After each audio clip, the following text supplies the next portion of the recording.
전국에 계신 서원각 수험생 여러분들 또 왔습니다. 자, 여러분들 오늘은 저와 함께 또다시 일제히 국권 침탈과 국권 수호 운동인데요. 책 페이지로 보시게 되면 27페이지 부분입니다. 오늘은 이제 우리가 일제 식민지가 되는 과정을 앞에서 봤고요. 되고 나서 일본 쪽발이 새끼들이 어떤 정책을 펼치는지 이 정책들을 살펴볼 겁니다. 여기 부분은 출제율이 상당히 높고요. 이변이 없는 한 나온다라고 보시면 됩니다. 그리고 여기를 만약에 못 잡으시면 이 강자 이후에 이어지는 일본 식민지 때 강의에서 여러분들이 헤맬 수밖에 없어요. 왜? 여기가 모르는데 어떻게 정책을 이해를 하고 그때 맞선 우리가 싸운 독립운동을 이해할 수가 없는 겁니다. 그래서 여기 부분은 꼭 집중을 하셔서 잘 들으셔야 되겠고, 자, 그러면 바로 이제 본격적으로 들어가 보겠습니다. 자, 일제히 식민지는 식민지를 펼쳤을 때 정책은 크게 세 개의 시기로 나눌 수가 있습니다. 그래서 우리는 임의상 크게 세 개로 구분해서 첫 번째 시기를 1기라고 얘기를 하고요. 그 시기를 뭐라고 부르냐면 무단통치 시기라고 부릅니다. 1910년도부터 19년도까지예요.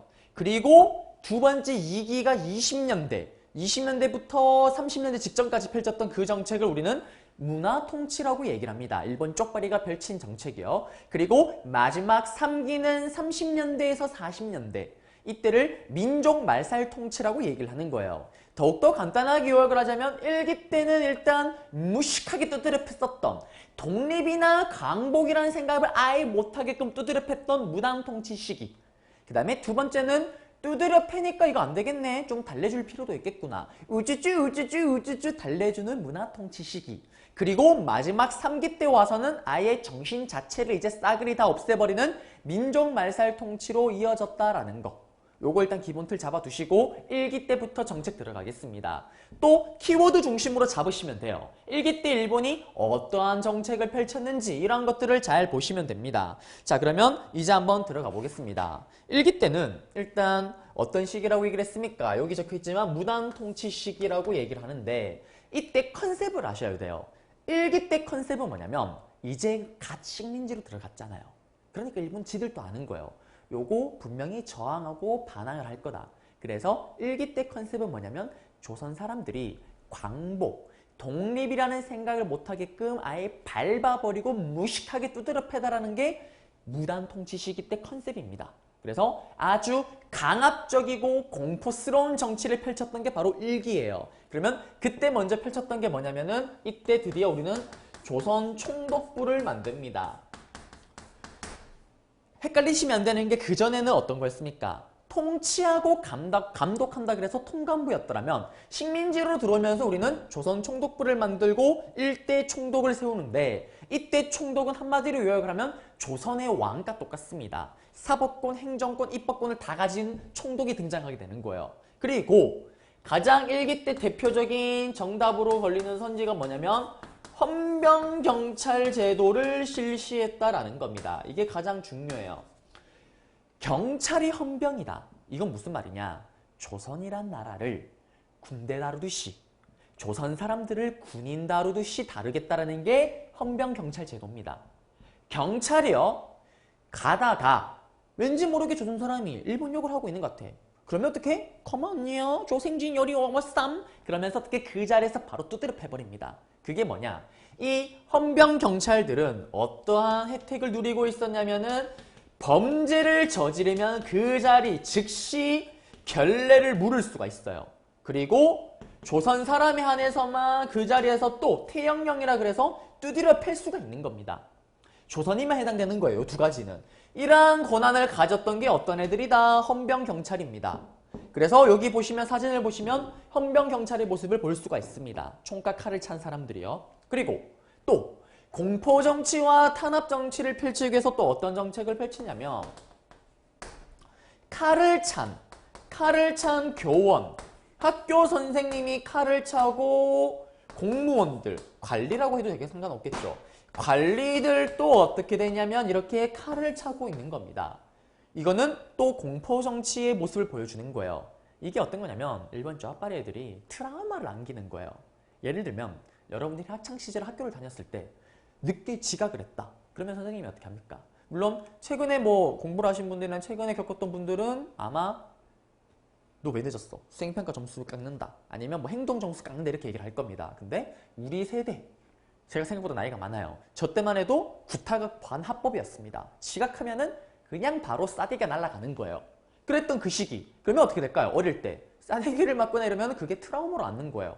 아씨, 지각했다고 때리냐? 그러면 지각하지 않는 버릇이 생기게 된다거나 이런 것처럼 이게 무슨 말이냐면 이 당시 때는 만약에 지각을 하죠. 그러면 학교 선생님들이 다 칼을 차고 다녀요. 그리고 지각을 했다. 그러면 야, 너 왜 지각했어? 이게 아니고 목에 칼을 들이대는 거예요. 야, 너 왜 지각했니? 초등학생, 중학생 나이에 목에 칼을 들이댄다고 생각을 해보세요. 얼마나 무서울까요? 트라우마가 남을 수밖에 없습니다. 그래서 그런 말이 있잖아요. 어릴 때 나를 괴롭혔던 선생님이나 친구가 있으면은 커서도 내가 힘이 세졌어도 어릴 때 그 트라우마가 남아서 우연찮게 만나면 자기도 모르게 움츠러드는 거예요. 그걸 노리는 겁니다. 공포정치, 강압정치예요. 어릴 때부터 씨를 밟아버리는 겁니다. 이러한 정책을 펼쳤던 게 언제다? 일기다라는 거. 그리고 나머지는 또 어떤 것들이 있었냐면은 중추원이라는 부서를 만들어요. 독립협회 때 나왔던 중추원이랑 이름만 그냥 같은 거예요. 요거는 뭐냐면 우리를 달래주기 위해서 만든 거예요. 야, 조선 사람들아, 우리가 니들 지배하려고 하는데 사실 니들 내용 잘 모르긴 하니까 니들이 어떠한 나라를 원하는 거 잘 모르니까 알았다. 우리가 어떤 개혁을 하거나 이런 거 할 때 니들의 습성이나 니들의 스타일을 반영하기 위해서 조선 사람들도 정치에 참여할 수 있는 길을 열어줄게 라고 만들었어요. 그렇지만 단 한 번도 가동된 적이 없습니다. 그리고 여기 들어가는 사람은 친일파들만 여기 들어가는 거예요. 아무 의미가 없는 부서입니다. 그리고 1기니까 몇 차 조선교육령이냐면 1기니까 1차 조선교육령을 열었다라는 거. 1차 조선교육령의 컨셉은 뭐냐면 한마디로 요약을 하자면 우미나 정책이에요. 멍청 교육입니다. 왜 그러냐면 똑똑하면 어떻게 하냐. 분명히 저항을 하고 독립운동할 거다. 그래서 자기들이 딱 부리기 좋을 만큼만 가르치는 거예요. 왜? 여러분들 알바를 나중에 하시거나 아니면 알바를 하시는 분도 있을 텐데 저도 예전에 편의점 알바를 했었는데 편의점 알바할 때 미분적분이 필요할까요? 필요 없어요. 그냥 삑삑 찍을 줄 알면 되는 거예요. 딱 그 정도만 시키는 거예요. 왜? 똘똘하면 머리 아프니까. 천황에 대한 충성심을 이끌어내는 교육만 시키는 겁니다. 그리고 그게 1기 때 1차 조선교육령이에요. 그리고 나머지 기타 등등으로 뭐가 있냐면 숨을 못 쉬게 숨통을 조여드는 시기입니다. 맞잖아요. 독립이라는 생각 못하게끔. 그러니까 제대로 된 단체를 만들 수가 없겠죠. 신문 허용할까요? 택도 없는 소리입니다. 그 다음에 집회, 결사, 자유, 언론, 출판 다 통제로 묶어버렸던 게 언제다? 1기다라는 거. 그러면 여기가 시험에 나오면 어떻게 나옵니까, 선생님? 쉽게 나오면은 1기 때 1910년대에서 19년 사이에 무단통치 시기 때 펼쳤던 일본의 정책을 옳은 것은 헌병경찰 제도를 시행하였다. 조선총독부가 설치되었다. 칼을 찬 교원과 관리들이 있었다. 이러면 정답이 되는 거고 또는 역으로 문제가 나오게 되면은 여기 중에 몇 개를 힌트로 던져요. 이러한 사진을 던져놓고 지금 칼을 찬 선생님, 헌병경찰 요거 던져놓고 다음 자료와 관련된 시기에 볼 수 있는 내용으로 옳은 것은 했을 때 또 노란색으로 써드린 키워드들이 정답으로 걸리는 겁니다. 그러나 아니면은 또는 헌병경찰 사료가 나오면 이렇게 나오겠죠. 뭐 때린다는 얘기가 막 나와요. 때리는 건 몇 기입니까? 숨을 못 쉬게 두드려 팼던 시기였던 1기 컨셉입니다. 1기 때 내용 찾으면 또 정답인 거예요. 자, 그리고 1기 때 지금 정책을 봤더라면 이제는 1기 때 있었던 경제 수탈 부분을 한번 보겠습니다. 자, 1기 때 경제 수탈 부분은 단독으로 출제가 될 수 있는 문제가 두 가지가 있어요. 전체 아까 지금 봤던 것처럼 앞에 말했던 것처럼 그렇게 물어보기도 하지만 토지조사 사업, 그 다음에 회사령 철폐 같은 경우는 단독으로 문제를 물어보기도 합니다. 토지조사 사업에 대한 설명으로 옳은 것을 했을 때 따로 물어보기도 해요. 그거 잡아드릴 거고 자, 한번 들어가 볼게요. 자, 1기 때 경제정책 또 기본적인 큰 틀을 아셔야 돼요. 여러분들 식민지를 운영하려면은 돈이 어떻게 할까요? 돈이 많이 들어요. 돈이 정말 많이 듭니다. 그러면은 1기 때 컨셉은 뭐냐? 식민지 통치 자금을 얻는 게 컨셉인 거예요.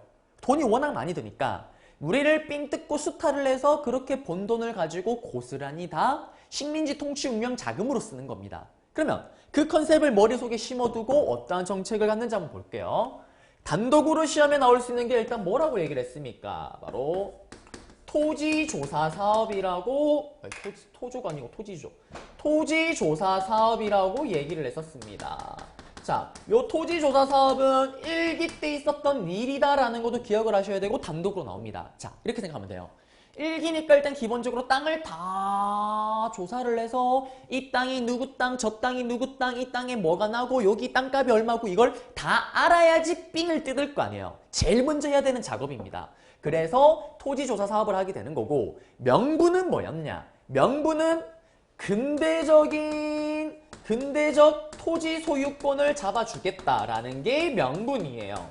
근데 실제 컨셉은 뭐냐? 실제로 이걸 시행했던 이유는 정확하게 땅에서 거두는 세금을 늘리기 위해서 정확하게 알아야지 삥을 제대로 뜯을 거 아니에요. 그리고 궁극적인 목적은 이거예요. 한마디로 요약하면 땅 뺏기입니다. 땅 뺏기.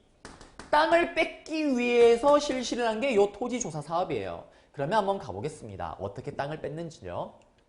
자, 일단 이 토지조사 사업을 하겠다고 선포를 한 거예요. 그러면 일반 농민들이나 일반 우리나라 사람들 중에 땅을 가진 사람이 있으면 조선 총독부로 가서 신고를 해야 돼요. 아니면 동네 지방이면은 동네 사무소, 일본 사무소 가서 신청을 해야 되는데, 그 신청을 할 때 보시게 되면은 기한이 정해져 있어요. 기간이요. 써야 되는 기간이. 그리고 한마디로 신고주의죠. 신고주의. 그리고 내 땅인 거를 내가 증거를 대야 돼요. 이게 얼마나 애매모호해요. 이게 무슨 말이냐면, 일단 먼저 신고를 하려고 봤는데 기간이 짧아서 놓치는 경우가 많습니다. 그리고 문서를 일부러 복잡하게 만들어요. 일본어도 막 들어가 있어요. 안 해. 할 수가 없어요. 그 다음에 또 그런 거 있잖아. 이제 신민이 들어갔으니까 어디 일본 쪽발이 새끼가 저 새끼들이 쥐가 뭔데 내 땅을 이래라 저래라 조사하는데 나 안 한다. 안 하면 다 뺏기는 거예요. 그 다음에 또 제 이름이 은동진인데 선생님 이름이 왜 은동진이에요? 참 답답합니다. 은동진이니까 은동진이지. 그처럼 내 땅이면 내 땅인 증거를 대야 되는 거예요. 이걸 못하면 어떻게 하냐? 토지를 약탈해버립니다. 그래서 이때 토지를 약탈을 하는데요. 이거의 결과, 이 토지조사 사업의 결과 우리나라 땅의 40%를 뺏기게 돼요. 이 토지조사 사업 때문에. 그리고 또 이 40%의 땅 중에 증거를 대야 되는 땅 중에 애매모호한 땅도 있어요. 그게 무슨 말이냐면 우리로 치면은 국립공원. 그거는 땅의 주인이 누굽니까? 국가잖아요. 국가잖아요. 그럼 봐요. 이때도 대한제국이 가졌던 땅이 있었을 거 아니에요. 나라가 망해버렸잖아요. 그럼 그 땅의 주인이 누굽니까? 애매모호해요. 증거를 대기도 애매모호합니다. 그리고 문중의 땅이라 그래서 저희 집도 있어요. 저희 집도 보면 은씨 집안에 있는 조상님들, 저도 죽으면 묻힐 무덤이 미리 세팅돼 있어요. 우리 집안은요. 그래서 큰 산이 있고 그 산에 우리 조상이 위에서부터 무덤을 이렇게 묻어서 내려오고 있는데, 그거는 명의가 보면은 공동명의예요. 단독명의로 안 합니다. 왜? 공동명의로 해야지만, 만약에 단독명의로 제 이름으로 돼 있다. 그 산이. 근데 제가 그럴 리 없겠지, 뭐 사업을 망한다거나 정말 빚을 크게 졌어요. 그러면 그 땅이 통째로 날아가 버리는 겁니다. 아니면 몰래 팔아버릴 수도 있는 거고. 그래서 다 같이 동의를 해야지만 팔 수 있도록, 사실 팔 의미가 없는 땅이죠. 그건 팔 수가 없는 땅인데, 그래서 공동명의로 묶어버려요. 그러면 그렇게 공동명의로 된 땅은 땅의 주인이 누군지를 가리는 게 애매모호합니다. 다 뺏는 거예요. 그래서 이 정책의 결과 땅도 뺏고 정확하게 또 다 조사를 하니까 세금도 정확하게 거둘 수가 있는 겁니다. 그래서 이 토지조사 사업의 결과 조선 총독부의 조세 수입이 이전보다 2배 이상이 늘어나요. 땅은 이렇게 40% 뺐으니까 땅이 많이 늘어나는 거고. 그러면 이렇게 땅을 뺏은 거를 조선 총독부가 자기들이 관할하기는 좀 빡세잖아요. 그래서 어떻게 하냐면 일제 식민지 들어가기 전에 일본 애들이 이렇게 땅을 뺏기 위해서 미리 세팅 과정 속에서 만들어 놓은 회사가 있다라고 얘기를 했습니다. 동양 척식 주식회사라 그래서 땅을 척척척척 쳐먹는, 여기에 땅 뺏은 걸 토스해요. 그러면 여기서는 어떻게 할까? 여기서는 뺏은 땅을 헐값에, 거의 똥값에 일본인들에게 갖다 파는 거예요. 그러면 이때 어떻게 될까요? 대거 일본인들이 이때 이걸 바탕으로 우리나라로 이주하게 되는 겁니다. 그리고 어떻게 되냐면 우리의 농민들이 지주의 권한은 이때 강화되지만 지주가 가진 땅에 빌려서 농사를 짓는 소작농이라고 얘기를 하죠. 선생님처럼 뭐 월세를 산다거나 이런 사람들, 소작농. 지금으로 치면 소장농 개념으로 보시면 되는 거잖아요. 이러한 소장농의 권한이 약화됐는데 요거는 좀 심하긴 해요. 심화적인 내용이긴 한데 일단 잡아드리긴 잡아드릴게요. 이게 무슨 말이냐면 일본 입장에서는 땅의 주인을 인정만 해주면 되는 거예요. 근데 지금 또 얘기를 했잖아요. 서울에 아파트 가진 사람은 자기 주인 사람 별로 없습니다. 우리도 부익부 빈익빈이잖아요. 이 당시 때도 가면 땅을 많이 가진 사람은 터무니없이 땅을 많이 가지고 있는 상황이에요. 그러면 일본 입장에서는 걔들만 잘 챙겨주는 거예요. 왜? 얘들 잘 챙겨주면 우리 따라오면 얘들은 친일이 되는 겁니다. 자연스럽게 잘해주는 거예요. 그런데 거기에 살고 있는 그 땅을 많이 가진 사람 밑에서 농사를 짓고 있는 사람들의 권리, 그러한 농민들의 권리는 일본이 인정하지가 않는 거예요. 왜? 인정해줄 필요가 없죠. 안 그래도 복잡한데. 이때 어려운 단어로 뭐라고 하냐면 도지권이라 그래서 듣고 올리세요. 이게 뭐냐면 제가요. 여기 서원각 사장님의 땅에서 농사를 짓고 있었어요. 몇십 년 때 제가 어릴 때부터 농사를 해서 계속 농사를 짓고 있었는데 내가 죽으면 내 아들이 또 있을 거 아니에요. 굳이 사장한테 얘기를 안 해도 자동적으로 내 아들이 내가 경작하던 그 땅을 경작을 해요. 그 다음에 또 이런 경우도 있어요. 내가 서원각 사장에서 받은 땅 농사를 경작 짓다가 올해는 못 짓고 더 이상 농사 말고 딴 거 하고 싶다. 차라리 어촌 가고 싶다. 그러면 여기에서 농사 지을 권리를 인근 농민에게 돈을 받고 팔기도 해요. 돈을 받고 팔기도 합니다. 근데 지주가 상관을 안 해요. 왜? 어차피 지주 입장에서는 이 땅에서 경작물만, 농사만 잘 돼서 자기가 가져가기만 가져가면 되는 거예요. 누가 짓든 상관이 없습니다. 그런 식으로 풀어놨는데 일본 입장에서는 지금 땅을 조사하는 입장인데 그런 애매모호한 거는 필요가 없는 거예요. 왜? 어떤 문제가 생길 수 있냐면 일본이 땅을 사서 투자를 하려고 해도 땅의 주인이 여기 누가 있고 누가 있는지를 정확하게 명확하게 깔끔하게 정리가 안 되면 일본 사람 입장에서는 우리나라 땅에 투자를 할 수가 없는 거예요. 예를 들면 그거예요. 드라마나 이런 거 보면은 땅을 샀어. 아니면 건물을 사서 이제 드디어 내 가게 오픈했는데 누구세요? 여기 내가 건물 주인인데요? 그럴 리가. 저 똑바로 계약을 했어요. 아닌데요? 헐 띠로리 이렇게 쓰러지는 거 많이 봤을 거예요. 그러한 사태가 생길 수 있기 때문에 이걸 조사를 또 하는 거기도 하는 겁니다. 어쨌든 일본은 그렇게 지주의 권리만 인정을 하고 그 지주 밑에서 농사를 짓는 사람들의 권리 따위는 다 쌩까버립니다. 그러니까 지주는 생류죠. 잘 됐네. 이 새끼 걸리적거렸는데 이거 말도 안 듣고 너 나가. 왜? 그 전에 인정이 하나도 안 돼버리니까. 그러면서 교재에 보시면 지주의 권한이 강화되고 소작농의 권한, 농민들의 권한이 약화된다고 얘기를 나오고 그러면서 이러한 농민들이 소작쟁이로 이어지게 되는 겁니다. 그래서 여기 내용 간단하게 한번 잡아드렸습니다. 자, 그리고 여기는 토지조사 사업을 실시하였다라는 것은 일기다라는 거 기억을 하시고요. 단독으로 문제가 나올 수 있는데 보통은 시험 문제가 나오게 되면 어떻게 나오냐면 토지조사 사업에 대한 설명으로 옳은 것은 이 사업의 결과 조선총독부의 지세 수입이 늘어났다. 그 다음에 우리나라의 토지가 많이 약탈되었다. 농민의 삶들이 어려워졌다. 맞죠? 요 정도 찾으시면 되겠습니다. 그리고 두 번째로 또 펼쳤던 정책이 뭐냐면은 회사령이라는 거를 제정했다라는 거. 자, 그러면 이 회사령을 제정했다는 건 뭐냐면 간단하게 하면 이거예요. 이제는 회사를 만들려면 조선의 회사를 만들려면은 조선 총독부의 허가를 맡아야 되는 거예요. 허가제입니다. 선생님이 조선 팔도에서 신발을 제일 잘 만드는 신발 장인이에요. 동진 슈즈 공장 운영했더라면 이제 일제 식민지로 와서 동진 슈즈를 계속 운영을 하려면은 조선 총독부의 허락을 맡아야 되는 거예요. 허락을 해줄까요? 안 해줄까요? 해주지 않습니다. 그러면은 조선 내에서는 동진 슈즈 신발은 사 신을 수가 없는 거예요. 신발 공장이 없다라고 우리나라 사람들이 맨발로 다닐까요? 신발을 어떻게든 사신긴 사신어야 됩니다. 어떻게? 일본이 가지고 오는 신발을 살 수밖에 없는 거예요. 왜? 일본이 가져오는 물건밖에 없으니까. 그래서 일본이 그걸 가지고 올 때 그냥 가져오는 게 아니고 거기다가 세금을 엄청 때려요. 관세라 그러죠. 세금을 엄청 때리니까 가격이 엄청 비쌉니다. 비쌈에도 불구하고 우리는 일본 물건을 살 수밖에 없잖아요. 그러면서 일본이 돈을 많이 벌겠죠.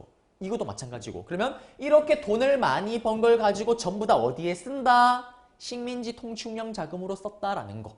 이거 기억하시면 되고요. 그리고 기타 등등으로 산림령, 딴 산을 조사를 다 해요. 이것처럼. 어업령, 어장을 다 조사를 해요. 그럼 어떡할까요? 싹 다 뺏는 거예요. 또 똑같은 패턴으로. 그리고 번 돈을 식민지 통치운영 자금으로 썼다라는 거. 그리고 이때 전매 사업을 실시하기도 합니다.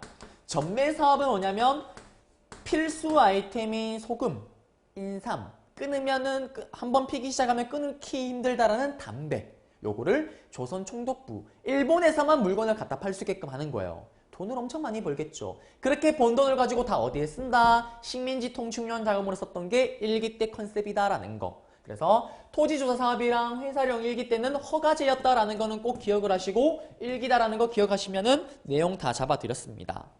그리고 이제 2기로 가볼게요. 2기는 문화통치입니다. 자, 1910년부터 19년까지 우리는 거의 한 10년 동안 두드려 맞았어요. 억압정치. 그러다가 일본이 정책을 바꿉니다.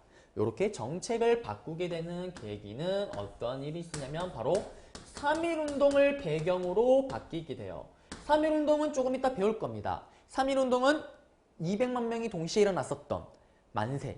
일본이 사실 깜짝 놀래요. 왜? 10년을 두드려 패고 밟으면은 독립이라는 생각을 아예 못할 줄 알았는데 큰 규모로 일어나니까 조선 사람들을 두드려 패서는 한계가 있구나. 그러면서 이제 우쭈쭈 달래주는 정책으로 가야 되겠다라는 게 바로 문화통치입니다. 그러면 이 문화통치에는 기본적으로 컨셉이 있어요. 어떤 컨셉이 있냐면 첫 번째, 흔히 기만적 통치라고 얘기를 합니다.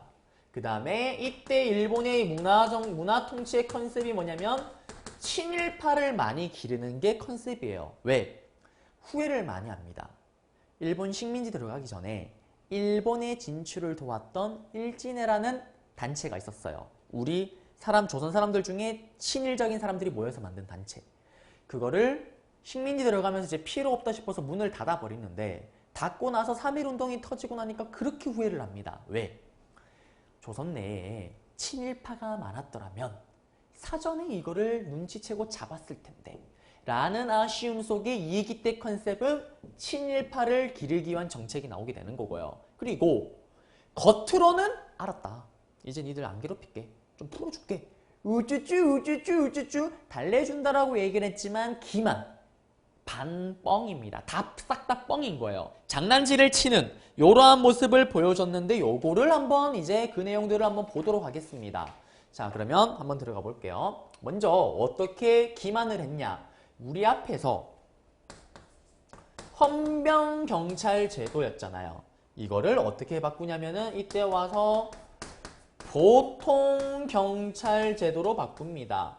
알았다. 이제 니들 총칼 들고 안 다닐게. 안 두드려 팰게. 이제 그냥 일반 경찰로 할게. 라고 말은 하지만 어떻게 하냐면 경찰의 인원, 경찰의 장비의 수를 늘려버려요. 2배에서 10배까지 늘려버립니다. 더욱더 타이트하게 감시를 하는 거예요. 그리고 나서 이제 또 갑니다. 우리 앞에서 조선 총독부의 사실은 총독은 only 무관만, 군인 출신만이 조선 총독부의 총독을 했었어요. 근데 알았다. 맨날 군인 출신이 니들 총독 시키니까 니들 많이 괴롭혔지. 이제는 경영학과 나온 사람도 조선 총독부의 총독이 될 수 있게 해줄게 라고 얘기를 해요. 그런데 일본 식민지가 끝나는 그날까지 문관 출신의 총독이 나온 적은 단 한 번도 없습니다. 그래서 그거 기억하시면 되는 거고, 그 다음에 우리 앞에서 1기니까 1차 조선교육령, 2기니까 몇 차? 2차 조선교육령을 하였다라는 거. 알았다. 이제 멍청멍청 교육 안 시킬게. 니들 원하면은 대학교도 만들 수 있게 해줄게. 대학교 만들고 싶으면 만들어라. 규정을 만들어줘요. 그리고 야, 교육기간도 이제 늘려줄게. 오랫동안 공부해서 똘똘한 사람도 나올 수 있게 해라. 라면서 말은 풀어주지만 실제로는 대학교 만들려고 하면 탄압이 들어가요. 방해 작전을 펼칩니다. 그리고 실패로 끝나요. 그리고 나서 또 고등교육을 시키고 뭐 고등학교 진급시키려고 하면은 방해를 또 한다거나 학교를 만들려면, 또는 입학할 때 정원을 엄청 적게 만들어요. 그래서 제대로 된 교육을 못하게 했다라는 거. 그리고 이때 일본이 대학교를 만들려고 하자 방해를 하면서 우리에게 말했던 게 뭐냐면 대학이 필요하면 얘기를 하지 라면서 대학을 만들어줘요. 그게 뭐냐면 경성제국대학입니다. 이 경성제국대학은 겉으로는 우리를 위해서 만들었다라고 얘기를 하지만 실제로는 지들이 필요해서 만든 거예요. 왜?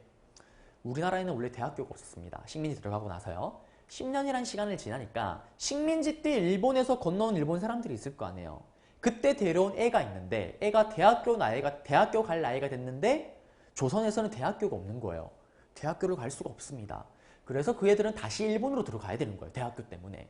그러니까 불만이 있고 하니까 이제 그러한 애들을 위해서 만든 게 경성제국대학이에요. 자기들 위해서. 그리고 실제로 입학생을 보시게 되면은 한 100% 중에 한 10명이 입학을 했다. 그러면은 7명이 일본인이고 3명 정도가 조선인입니다. 그러면 여기서 공부한 사람은 또 어떻게 될까요? 졸업을 하죠. 그러면 전부 다 세련된 친일파가 돼서 나와요. 세련된 친일파가. 왜? 여기서 주의식 교육을 막 받는 거예요. 그러면서 자기도 모르게 자연스럽게 친일이 되는 겁니다. 일본의 이기 컨셉과 또 맞아떨어지는 거예요. 자, 그리고 또 다른 정책 볼게요.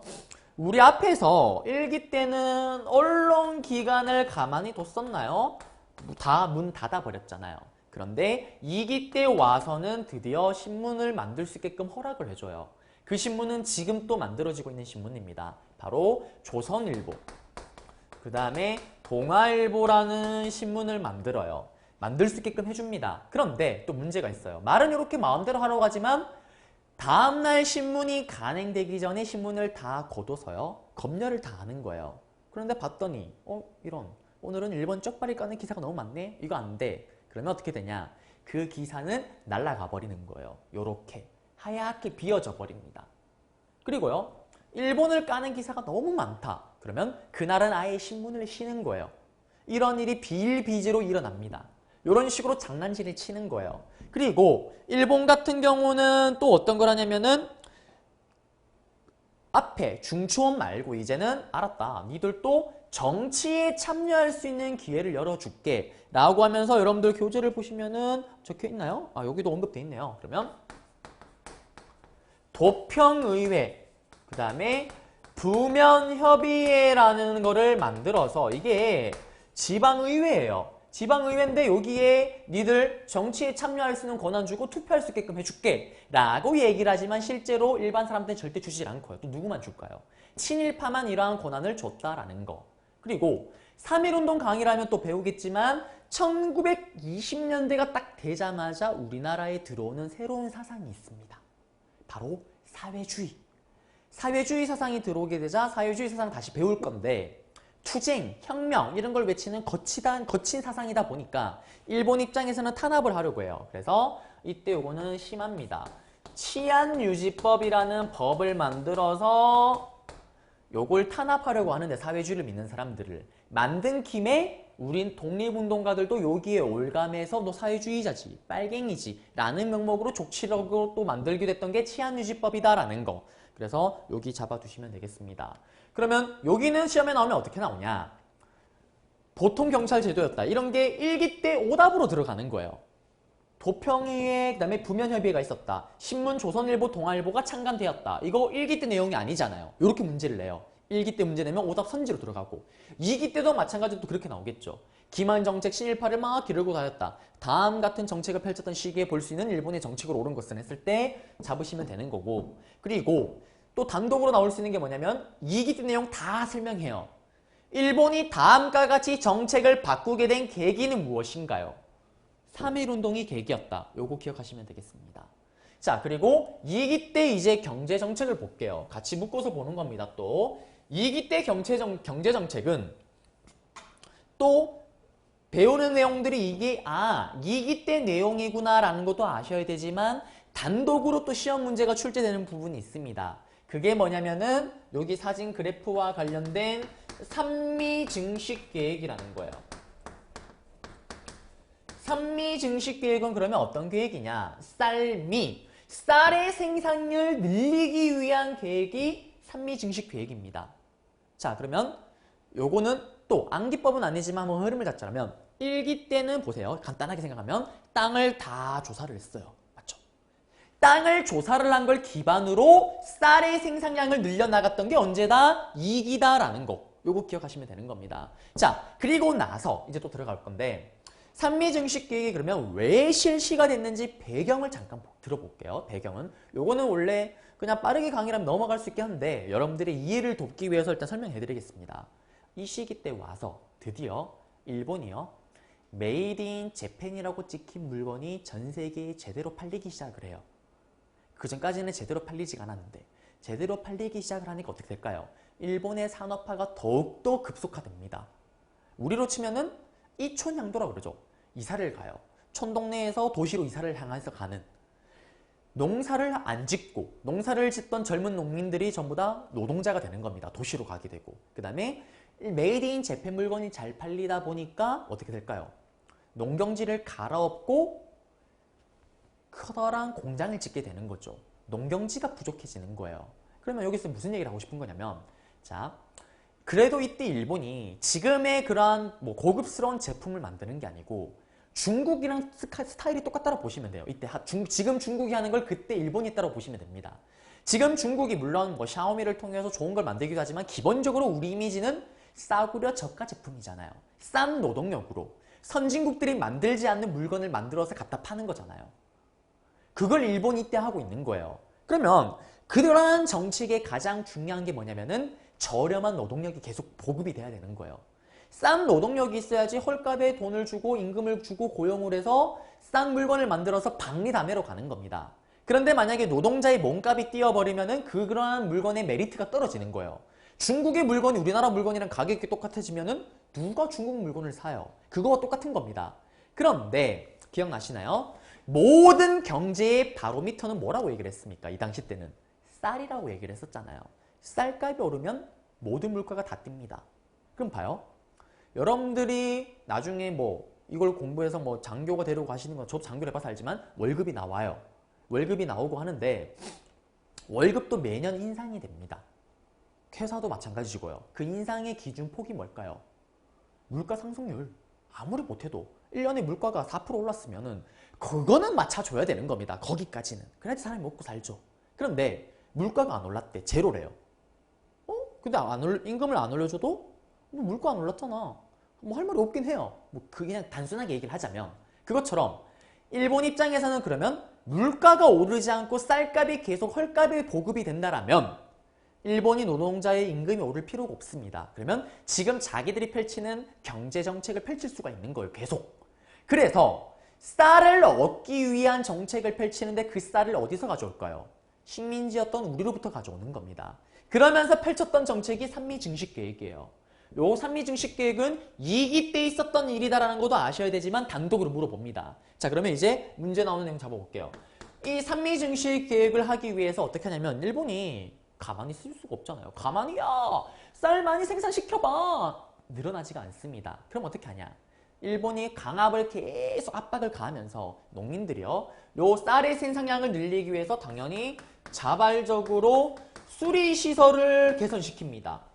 우리로 치면 댐으로 생각하시면 되는 거예요. 물이 가장 필요하잖아요. 저수지 같은 걸 새롭게 깔끔하게 짓습니다. 그리고 좋은 종자를 사용하고요. 비료, 거름이죠. 이러한 비료를 개선시키려고 노력을 합니다. 그런데 문제는 이거를 지주나 일본 애들이 돈을 대주는 게 아니고 지주의 땅에서 농사를 짓는 그러한 농민들이 자기 돈으로 100% 부담을 해야 되는 거예요. 농민들도 죽어나는 겁니다. 자, 그러면서 이제 어떤 일이 생기냐. 흔히 계획량이라는 게 있습니다. 계획량. 자, 이게 무슨 말이냐면 원래 우리가요. 예를 들어서 수학을 잠깐 해볼게요. 100을 생산했어요. 100을 생산했습니다. 그러면은 목표가 뭐냐면 쌀의 생산량을 늘려서 150까지 늘리자라는 게 삼미증식계획이다. 그러면은 몇 프로가 늘었죠? 50이 늘었잖아요. 그러면 이 50을 일본으로 가져가는 게 목표인 거예요. 그런데 여러분들도 공부를 해봐서 알잖아요. 사람이 참 계획대로 잘 안 돼요. 그렇다 보니 150을 목표로 했지만 안타깝게 늘긴 늘겠죠. 이렇게 노력을 하니까 150은 안 되지만 130까지 해서 30을 늘렸어요. 그러면 우리가 생각할 때는 30 늘었네. 그러면 30을 가지고 가면 되잖아요. 그런데 30을 가져가는 게 아니고 원래 기존에 계획했던 대로 50을 가져가는 거예요. 그러면 재밌는 일이 벌어집니다. 보세요. 130에서 50을 가져가니까 빼보세요. 그러면 국내에는 쌀이 얼마가 남는 건가요? 100이 남는 게 아니고 80이 남는 거예요. 얼마나 거지 같은 일이 벌어집니까? 봐요. 분명히 노력을 했어. 엄청 노력을 했습니다. 그런데 쌀의 생산량은 더 늘어나긴 늘어났는데 국내에서는 쌀이 모자라는 이런 어처구니 일이 발생을 하는 거예요. 일본은 계획량에 미치지는 못했지만 원래 계획했던 대로 수탈을 해 가버리는 거예요. 요게 산미증식의 포인트입니다. 그러면 이거의 결과 어떻게 될까요? 농민들의 삶은 더욱더 몰락하고요. 좀 고급스러운 단어로 가게 되면 1인당 우리 이 당시 때 조선 사람들의 쌀을 소비하는 소비량이 어떻게 되었다? 줄어들었다라는 거. 그러자 이 거지 깽깽 같은 일본 새끼들이 어떻게 하냐? 조선아, 배고프지. 너희도 굶어 죽으면 안 되지. 그래서 어떻게 하냐면 만주에서 우리가 먹고 죽지 않을 만큼 만주에서 싸구려 잡곡을 수입해다가 우리 보고 먹으라고 얘기를 하는 거예요. 지들은 쌀을 가져가고. 이게 산미증식 계획입니다. 그래서 산미증식 계획에 대한 내용은 다 잡아드렸습니다. 시험에 나올 수 있는 포인트까지. 자, 그리고 이제 또 하나 더 잡아드릴 건데 경제정책으로는 우리가 일기 때 회사를 어떻게 씁니까? 회사령을 제정했더라면 10년이 지난 후에는 회사령을 철폐해버려요. 선생님 이거 왜 이래요? 자, 우리 앞에서는 동진 슈즈를 만들려면은 공장을 운영하려면은 조선 총독부의 허락을 맡아야 돼요. 그런데 이때부터는 신고제예요, 신고제. 그냥 내가 신발 공장을 운영하고 싶다 그러면은 동진이가 그냥 동진 슈즈 공장 내면 되는 거예요. 이걸 왜 풀었냐면 10년이 지났잖아요. 10년이 지나고 보니까 이제는 일본이랑 조선의 기업이랑 게임이 안 돼요. 상성이랑 동네 구멍가게랑 붙는 겁니다. 그리고 사실은 일본 입장에서도 일기 때 억압하고 통제하고 그 회사령을 신고제로 하니까 자기네들 기업들도 들어가기에 조건이 너무 까다로운 거예요. 그리고 10년이 지나면서 이제 더 이상 게임이 안 되니까 아예 풀어버리는 겁니다. 그러면서 일본의 기업들이 대규모 들어와요. 그런데 또 반대로 생각하면은 조선의 기업이 만들어지기도 합니다. 근데 만들어져봤자 대단한 기업이 만들어지는 게 아니에요. 참기름 공장, 간장 공장, 신발 공장, 고무신 공장 같은 것들 이런 것들이 조금 만들어지는데 문제는 가격이 싸니까 물건이 팔리기 시작을 하는 거예요. 일본이 당황을 해요. 그때 얘기했잖아요. 짝퉁 3디다스 슬리퍼랑 진퉁 아디다스 슬리퍼랑 가격이 10배 차이가 나니까 사람들이 학생들이 짝퉁을 사 신잖아요. 해줘도 10개를 살 수가 있으니까. 일본이 깔끔한 병에 담긴 참기름이랑 정체불명의 비닐봉지에 이상한 알 수 없는 병에 담긴 참기름이랑 가격 차이가 10배가 나는 거예요. 싼 맛에 이거 삽니다. 소비자는 현명해요. 그러니까 일본이 당황을 하니까 어떻게 하냐. 오씨, 얘들 물건 팔리네? 그러자 회사령 철폐와 1+1으로 세금을 없애버려요. 자기들이 가지고 오는 물건에 일기 때 세금을 때렸더라면 이제는 세금을 없애버립니다. 그러면 어떻게 될까요? 쉽게 설명하면 정품 아디다스 슬리퍼랑 짝퉁 슬리퍼랑 가격이 똑같아지는 거예요. 일본 물건이든 뭐든 떠나서 사람이 현명하다니까요. 소비자는. 싸고 질 좋은 거 사는 건 당연한 거예요. 그러니까 조선의 기업이 또 문을 닫게 생기니까 이걸 극복하기 위해서 펼쳤던 운동이 바로 조선의 물건을 사자라는 물산장려 운동입니다. 요거는 다다음 강의 때 또 배우게 될 거예요. 그래서 여기 내용 일단 회사령 철폐까지 한번 해서 잡아드렸습니다. 자, 그리고 이제 여기 내용은 끝이 났어요. 그리고 어디로 가냐면 이제 3기로 갑니다. 3기는 무슨 통치라고 얘기를 했습니까? 민족 말살 통치라고 얘기를 했었어요. 자, 여기도 또 트렌드와 또 흐름을 잡아두셔야 되는데 1기는 무식하게 두드려 팼고 숨을 못 쉬겠고 2기는 우주주 달래줬고 3기는 이제는 아예 정신 자체를 말살시켜버리는 겁니다. 그러면 이때는 뭘 보셔야 되냐면 왜 일본이 요꼬라지가 났냐면 이 시기 때는 일본이 전쟁에 미쳐가는 시기예요. 일본이요. 1931년도에 일본이요. 만주사변을 일으키면서 만주를 쳐버려요. 그 다음에 1937년도에는 더 미쳐갑니다. 중국 본토를 쳐요. 중일전쟁을 일으킵니다. 그리고 1941년도에는 더 미쳐갑니다. 어딜 치냐면 천조국, 미국을 건드려요. 태평양 전쟁을 일으킵니다.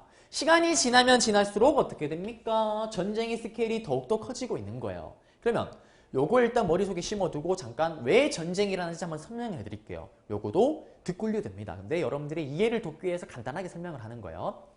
1929년도에 전 세계적으로 세계 대공황이라는 사건이 발생을 해요. 여러분들이 기본적으로 약간의 상식만 있으면 한번 들어보긴 들어봤을 거예요. 어릴 때 또 세계에서 공부를 하긴 했으니까 중학교 때. 세계 경제 대공황이 뭐냐면은 그 대공황이 터지기 전에 전 세계의 경제 박사님들이 생각하거나 모든 사람이 생각했던 최고의 이론은 뭐냐면은 물건은 찍어내면 다 팔린다라는 거예요. 선생님이요. 동진슈즈 사장이었어요.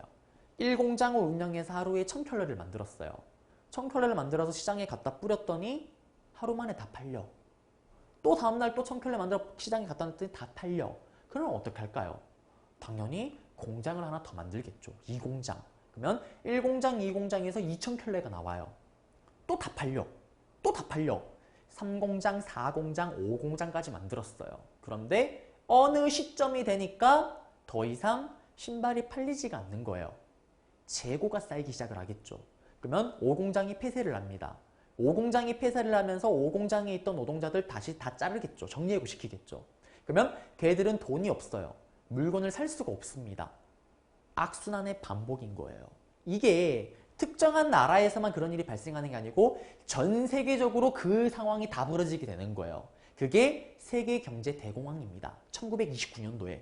그런데 이거를 하나 둘씩 나라들이 극복해 나가요. 근데 나가는 패턴이 다릅니다. 이 당시 때 소위 잘 나간다는 나라, 잘 나가는 나라, 영국, 프랑스 뭐 이러한 나라들, 영국, 프랑스, 미국 같은 나라들은 어떻게 하냐면 듣굴리세요.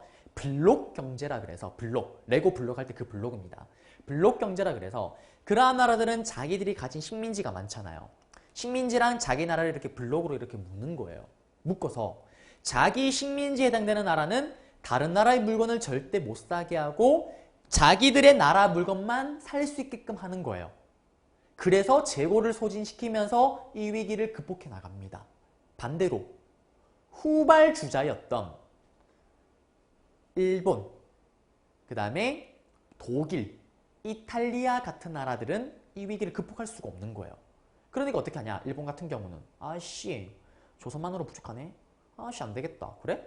그러면 식민지를 더 만들면 되지. 그러면서 만주사변을 일으키는 거예요. 그리고 앞에 말했던 독일과 이탈리아들이 결국 뭘 일으킵니까? 세계 2차 대전을 일으키게 되는 거고요. 자, 그러면 가볼게요. 만주사변 일으켰는 여러분들 알잖아요. 만주에는 뭐 먹고 할 만한 게 없어요. 그럼 어떻게? 이런 샹, 더 큰 데로 가야지. 중국 본토로 갑니다. 중일전쟁을 일으켜요. 중일전쟁을 일으키니까 누가 반응을 하냐면 이때 듣고 올리세요. 영국이 반응을 합니다. 그리고 미국도 반응을 해요. 왜? 특히 영국 같은 경우는 지금 중국을 자기들이 지배를 하고 있었는데 일본이 쳐들어온 거잖아요. 일본이랑 원래 동맹 간 거였는데 야 일본아 그만해라. 근데 일본 쌩깝니다. 왜? 영국이 개입을 못할 걸 알고 있는 거예요. 이미 유럽은 전쟁판입니다. 하이 히틀러 아찌랑 지금 싸우느라고 정신이 없어요. 그러자 빡친 영국이 미국한테 도와달라고 얘기를 해요. 야 미국아 일본 좀 이거 건들지 말라고 얘기를 해라 내 건데. 그러니까 미국이 쌩까요. 왜? 미국 입장은요 지금 제일 호황기입니다. 자기 나라 빼고 전 나라가 전부 다 전쟁통이에요. 미국의 물건이 신나게 팔리고 있는 겁니다. 쌩까요. 그러자 빡친 영국이 어떻게 하냐. 이런 샹 일본이 가는 모든 해상길을 다 막아버립니다. 그래서 일본으로부터 기름을 못 가게끔 막아버려요. 전쟁을 해야 되는데. 전쟁에 기름이 필수잖아요. 일본도 기름이 안 납니다. 그러자 일본이 어떻게 하냐. 그래? 그러면은 기름이 나는 지역을 가면 되지. 천조국을 건드리는 거예요. 그게 태평양 전쟁입니다. 전쟁이 미쳐가는 거예요. 그러자 어떻게 미국을 건드리니까 미국이 들어오겠죠. 그러면서 결국 패전하게 되는 건데 여기는 흐름이고요. 그럼 포인트를 잡자면 지금 보세요. 시간이 지나면 지날수록 전시체제, 전쟁 스케일은 더욱더 강해지고 있습니다.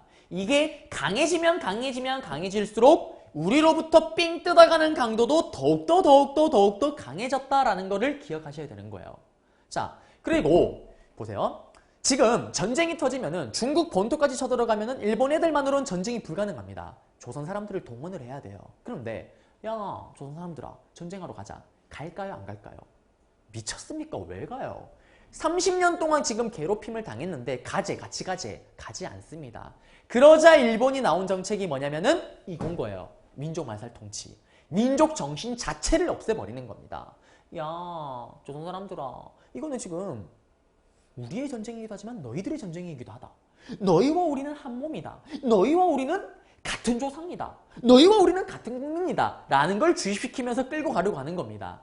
그러면서 이렇게 전쟁 스케일이 커지면서 나왔던 게 바로 뭐냐면 민족말살 통치의 일환으로 황국신민화 정책이라는 게 나오게 되는 거예요.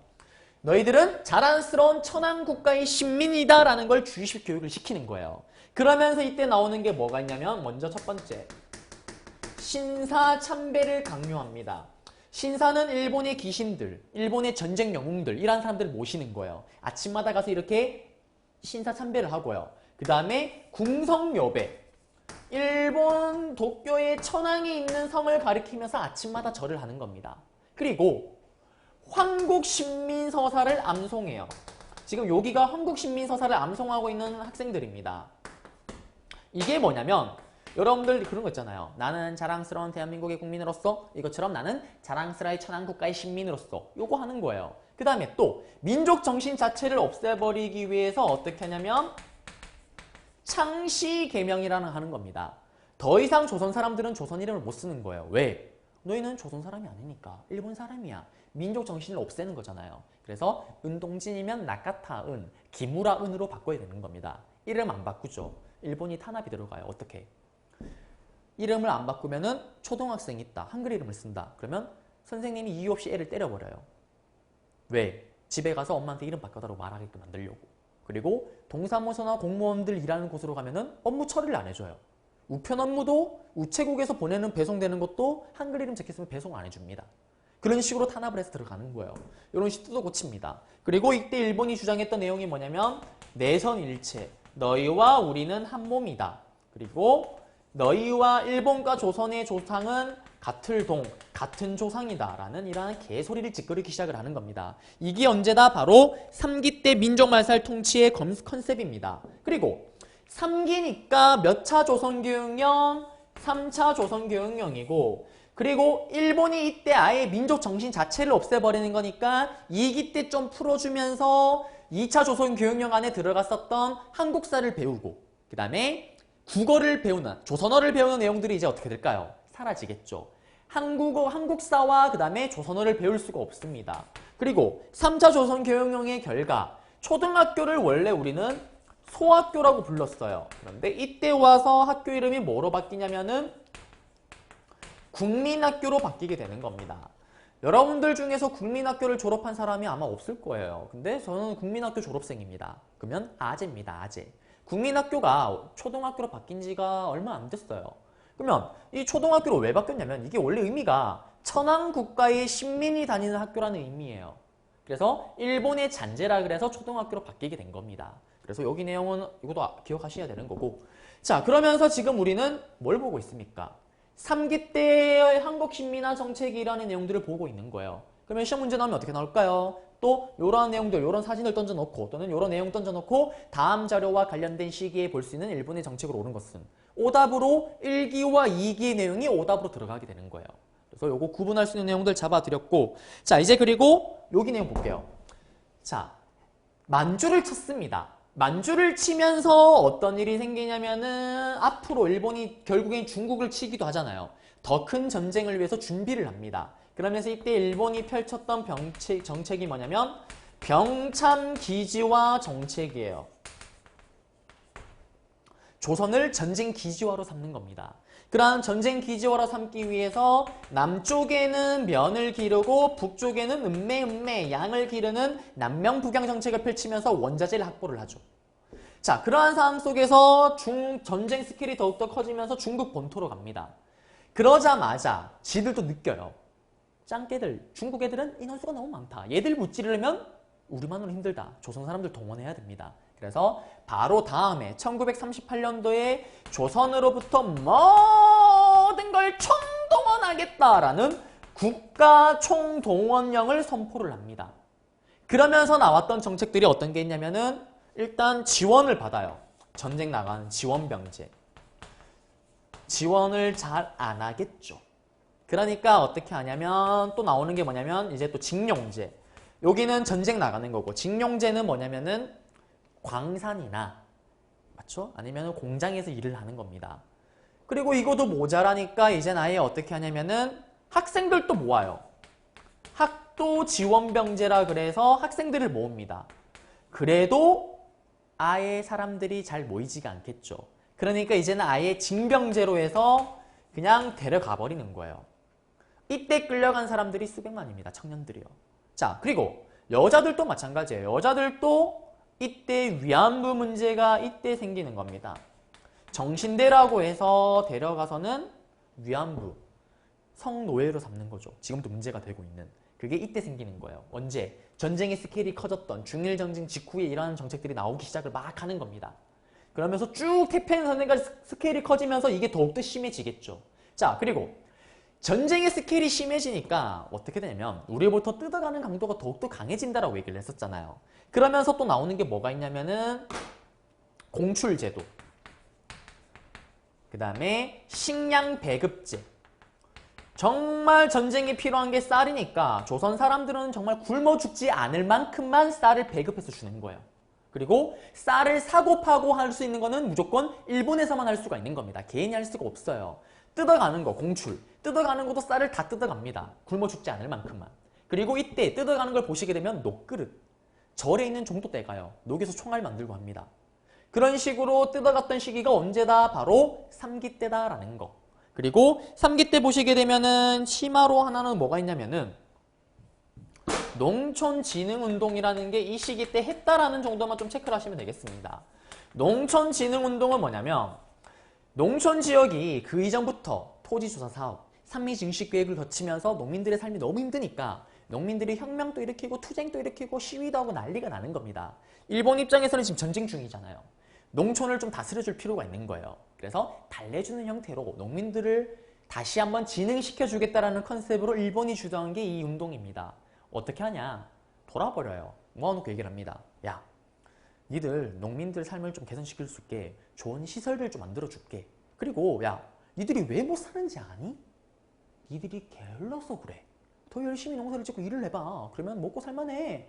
라는 개소리를 펼쳤던 게 이 시기이기도 합니다. 어쨌든 이러한 농촌진흥운동은 언제다? 3기 때다라는 거. 요거는 정답으로 잘 걸리지도 않긴 하지만 그래도 3기라는 정도는 좀 체크를 좀 해두세요.